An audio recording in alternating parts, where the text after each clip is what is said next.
Approach for a Josh and Tanis earthquake meets tree fall protocol development. Here I, Tanis, she, her, hers of Seattle talk through an approach for a Josh and Tanis earthquake meets tree fall protocol development, including dedicated assessment / evaluation and functional check-ins. I filmed this video in the room I experienced 2 approximately 4.0 to 4.5 magnitude earthquakes in 2023.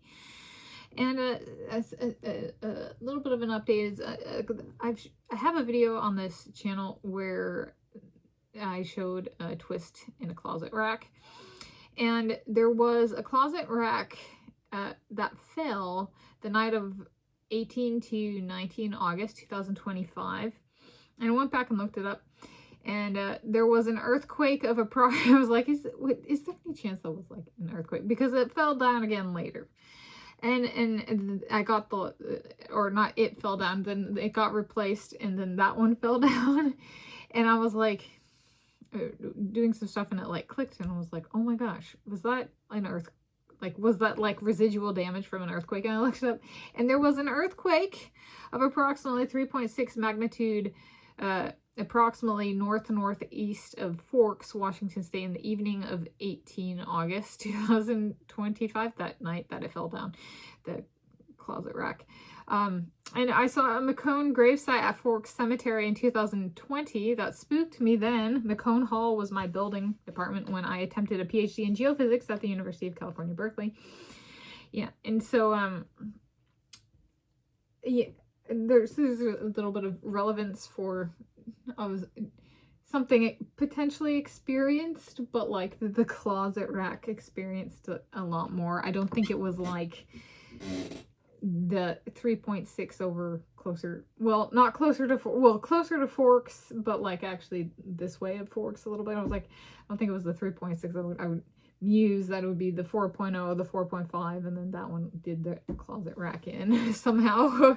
But I was like, I actually went back through my photos, and it corresponded to the that night, and the earthquake over closer to Forks was like at 7 p.m. or something. Okay, I've added in the Pacific Northwest Seismo network, as one of my bookmarks for my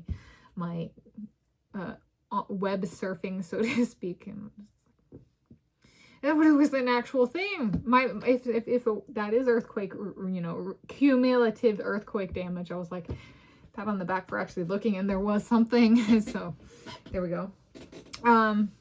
Yeah, so that one was 2025, 18 August 2025, whereas the two for 2023 were 2023.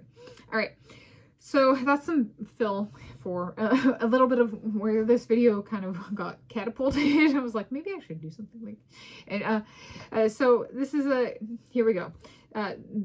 This is inspired by that kind of, wow, that actually turned out to correspond to real seismic activity in a not too distant place.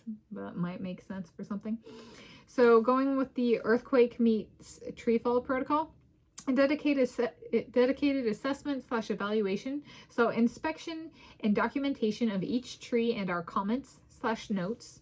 Also, try for each tree gets its own YouTube video. Perhaps each gets an assessment / evaluation recap video, including the critters as we can. A trees playlist, like each, then you're like, you get to know a tree. I like it in a video, I like it. And do they come in if there's earthquake activity, right? Which trees come back in? Do we name them? Do we number them? How do we, differentiate them? Functional check-ins. So this is for the protocol development and maintenance and that kind of thing. So functional check-ins, critter meal times would be a good one for assessing tree utility by / for the critters. In addition to the tree itself falling, what critters might be displaced / have their routines disrupted if there's earthquake activity and the tree falls, or it just falls on its own. Right? Was it cumulative damage? We could make that a routine. Did something happen with the tree? Was there seismic activity, earthquake activity somewhere? It'll be good just like to routinely check, perhaps something that comes to be a habit because of living in the greater Seattle area. All right. YouTube videos selectively. So this is part of functional check-ins. YouTube videos selectively, trees playlist, and experienced earthquakes playlist if, during / after an earthquake. Right, so then like it could be the trees playlist if it's just something, or like a windstorm can really disrupt things, or a lot of rain can disrupt the root system. So it doesn't have to be an earthquake, but if it's real potentially and or is related to earthquake activity, you know, add it accordingly.